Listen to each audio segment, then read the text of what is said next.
Replace fresh air filter for LG refrigerator. Keep your food fresh in the summer.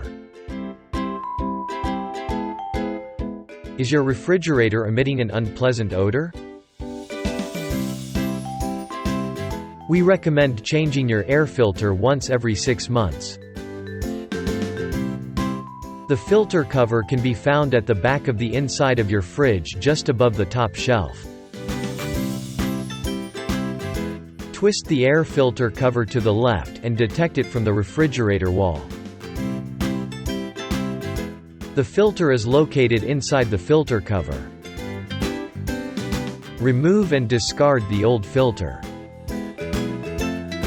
Then place a new filter inside the cover with the side that says, "Front," facing outwards. Then place your filter back in the refrigerator and lock it in place by twisting it to the right.